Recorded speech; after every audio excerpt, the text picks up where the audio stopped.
हरे कृष्णा, राधे राधे। कई बार सुनते हैं भक्त ने पुकारा और भगवान आ गए, पर हमारे सामने तो नहीं आए। क्या पता ये सब कहानियां सच हैं कि भी नहीं। क्या कभी इस तरह का प्रश्न आपके मन में आता है? जरूर आता होगा, सबके मन में आता है।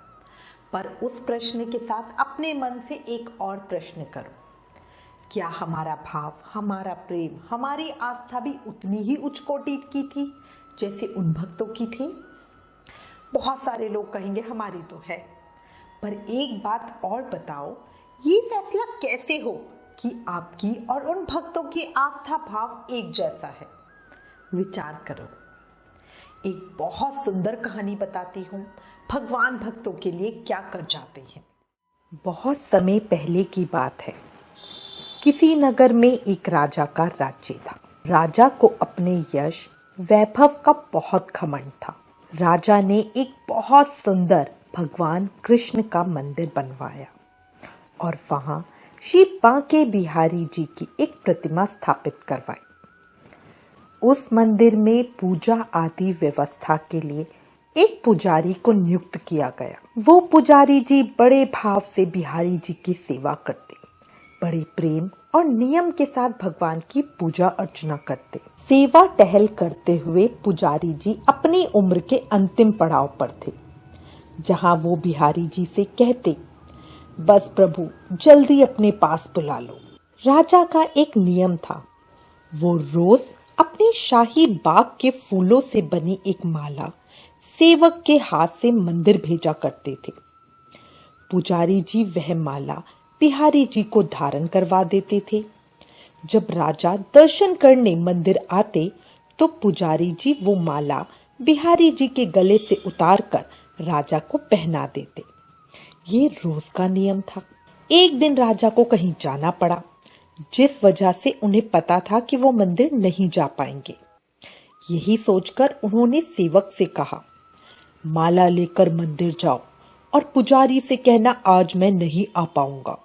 सेवक ने जाकर माला पुजारी जी को दे दी और बोला, आज महाराज का इंतजार ना करें। ये कह के सेवक वापस आ गया। पुजारी जी ने वो सुंदर फूलों की माला बिहारी जी को पहना दी। फिर पुजारी जी ने विचार किया, आज तक तो मैं अपने बिहारी जी की चढ़ी माला राजा को पहनाता रहा, कभी ये सौभाग्य मुझे नहीं मिला। जीवन का कोई भरोसा नहीं कब टूट जाए। आज मेरे प्रभु ने मुझ पर बड़ी कृपा करी है। राजा आज आएंगे नहीं तो क्यों ना बिहारी जी की ये प्रसादी माला मैं ही पहन लूं। ये सोचकर पुजारी जी ने बिहारी जी के गले से माला उतारकर स्वयं पहन ली।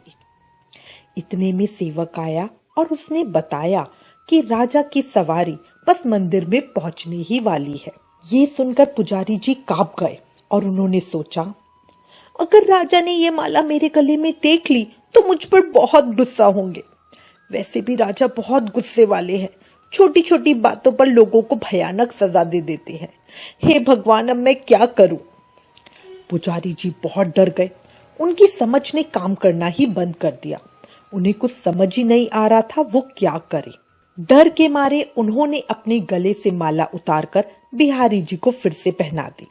जैसे ही राजा दर्शन करने के लिए आए तो पुजारी जी ने रोज की तरह वो माला उतार कर राजा के गले में पहनानी चाहिए। जब पुजारी जी माला पहना रहे थे तब राजा को माला में एक सफेद बाल दिखा। राजा बाल देखते ही सारा माजरा समझ गया।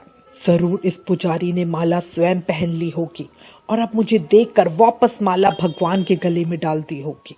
राजा को बहुत गुस्सा आ गया। राजा सोचने लगा, ये पुजारी तो बहुत दुष्ट है, ऐसा छल करता है। राजा ने पुजारी जी से पूछा, पुजारी ये सफेद बाल किसका है? पुजारी जी को लगा अगर सच बोलता हूं तो राजा दंड दे देंगे, इसलिए जान छुड़ाने के लिए ऐसे ही पुजारी जी ने कह दिया, महाराज ये सफेद बाल तो बिहारी जी का है। अब ये बात सुनकर तो राजा गुस्से से और आग बबूला हो गया और सोचने लगा, ये पुजारी तो झूठ पर झूठ बोले जा रहा है। भला बिहारी जी के बाल भी कहीं सफेद होते हैं? राजा ने कहा, पुजारी अगर ये सफेद बाल बिहारी जी का है तो सुबह श्रृंगार के समय मैं आऊंगा और देखूंगा कि बिहारी जी के बाल सफेद हैं या काले। अगर बिहारी जी के बाल काले निकले तो तुमको उसी समय फांसी लगवा दूंगा। राजा हुक्म सुनाकर चले गए। अब पुजारी जी रो रो कर बिहारी जी से विनती करने लगे, प्रभु प्रभु, मैं जानता हूं आपके सम्मुख मैंने झूठ बोलने का अपराध किया, अपने गले में डली माला दोबारा आपको पहना दी। कान्हा जी आपकी सेवा करते करते मैं वृद्ध हो गया हूं। ठाकुर जी, आपको तो पता है ना, मुझे हमेशा से यही लालसा थी, कभी आपको चढ़ी माला पहनने का सौभाग्य मुझे भी मिले। बस कान्हा जी, ये सब इसी लोभ में हो गया। मैंने अपराध किया है कान्हा जी, मैंने अपराध किया है और इसकी सजा मुझे मिलनी ही चाहिए। पर आप खुद सोचो बिहारी जी, राजा सबके सामने मुझे फांसी चढ़ाएगा तो लोगों को कभी पुजारी पर विश्वास नहीं होगा। हे मेरे नाथ, ऐसा तो मत होने दो। क्या करूं कान्हा जी, कुछ तो बताओ, कुछ तो बताओ। मेरी तो बुद्धि ही बंद हो गई है। मुझे अब बस आपका ही सहारा है। चलो वैसे ठीक भी है, कल अगर राजा मुझे सजा देता है तो वे मैं आपकी दी हुई सजा समझकर स्वीकार करूंगा स्वीकार प्रभु, कर लूंगा स्वीकार। वैसे तो देखो ये बात सही भी है। कान्हा जी, पहली बार लोभ हुआ और ऐसी भारी विपत्ति आ पड़ी। मेरे नाथ, आप ही तो हो जिन्होंने मुझे इतने सालों से बचा कर रखा। अब जाने क्यों ये लालसा मेरे मन में भर दी। हे प्रभु, मुझे तो कुछ समझ नहीं आ रहा। हे मेरे प्यारे, आप हो ही इतने प्यारे, भला कौन आपकी प्रसादी माला का मोह नहीं करेगा। अब मुझसे ये गलती हो गई तो बताओ मैं क्या करूं। आपको लगता है मैंने गलत किया, फिर तो जो चाहे सजा मुझे दे दो, उसे मैं आपका प्रेम ही मानूंगा। पर प्रभु एक बात बताओ जरा, शबरी के बेर तो आपने बड़े मजे से खाए, पर मैंने माला पहना दी तो सीधा मृत्युदंड। ये क्या बात हुई? अरे अरे अरे, ये मैं क्या कर रहा हूँ? भक्तमती शबरी माँ से अपनी तुलना? मैं तो उनके पैरों की धूल भी नहीं हूँ। मुझे माफ कर दो कान्हा जी, मुझे माफ कर दो। सही है कान्हा जी, मुझे ऐसी ही सजा मिलनी चाहिए। मुझे लगता है बुढ़ापे में मेरी बुद्धि भ्रष्ट हो गई है। अब ऐसी ही अनेकों बातें सोच सोच कर पुजारी सारी रात रोते रहे।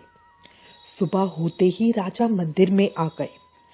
राजा बोले, आज मैं स्वयं प्रभु का श्रृंगार करूंगा। पुजारी भला क्या कहते। राजा ने जैसे ही मुकुट हटाया तो हैरान रह गया। बिहारी जी के सारे बाल सफेद थे। राजा को लगा पुजारी ने जान बचाने के लिए बिहारी जी के बाल रंग दिए होंगे। गुस्से से तमतमाते हुए राजा ने बाल की जांच करनी चाहिए। बाल असली हैं या नकली, ये देखने के लिए उसने जैसे ही बिहारी जी के बाल तोड़े, बिहारी जी के सर से खून की धार बहने लगी। ये देखकर राजा डर गया। उसने प्रभु के चरण पकड़ लिए और क्षमा मांगने लगा। तब स्वयं बिहारी जी के शिव विग्रह से आवाज आई, राजा, तुम्हें अपने पैसे और शक्ति का बहुत घमंड है। भक्ति और प्रेम से तुम कोसों दूर हो। जो मेरा भक्त रोज इतने प्रेम से मेरी सेवा करता है, उसे तुम सम्मान देने की जगह हमेशा पुजारी कहकर तिरस्कृत करते हो। तुमने मुझे भी हमेशा मूर्ति ही समझा, इसलिए मैं भी तुम्हारे लिए हमेशा मूर्ति ही रहा। तुमने मेरा ये मंदिर भी अपनी शान बढ़ाने और लोगों के बीच अपनी वाह वाह करवाने के लिए बनाया है, मुझसे प्रेम की खातिर नहीं। ये मेरे भक्त पुजारी जी मुझे साक्षात भगवान मानते हैं और उसी भाव और प्रेम से हमेशा मेरी सेवा पूजा करते हैं। आज उनकी श्रद्धा की लाज रखने के लिए मैंने अपने बाल सफेद किए और इसी वजह से रक्त की धार भी बही। अब बिहारी जी महाराज की ये बात सुनकर राजा अपने किए हुए व्यवहार पर फूट फूट कर रो रहा था और बिहारी जी से बारंबार क्षमा याचना कर रहा था। कैसी लगी कहानी? बात आई कुछ समझ में? कहते हैं समझो तो देव नहीं तो पत्थर। भक्त की श्रद्धा सच्ची हो तो उन्हीं पत्थर में से भगवान होकर वो भक्त से मिलने आ जाते हैं। आपने धन्ना जाट की कहानी तो सुनी होगी। उसके सच्चे प्रेम की वजह से भगवान एक साधारण बट्टे में से प्रकट हो गए थे। भक्त प्रहलाद के लिए खंबे से प्रकट हुए थे। बस प्रेम और भाव सच्चा होना चाहिए। देखो, विश्वास कभी भी चमत्कारों की इच्छा नहीं रखता, पर कई बार विश्वास के कारण चमत्कार हो जाते हैं, क्योंकि प्रार्थना और विश्वास दोनों अदृश्य हैं। पर दोनों में इतनी ताकत है कि नामुमकिन को मुमकिन बना देते हैं। अगर ये कहानी पसंद आई, ये विचार पसंद आया, दिमाग कुछ सोचने पर मजबूर हुआ, तो प्लीज इस वीडियो को औरों के साथ भी शेयर करो, क्योंकि कहते हैं ना, ज्ञान बांटने से बढ़ता है। इसलिए please like, share and subscribe. Thank you. Hare Krishna.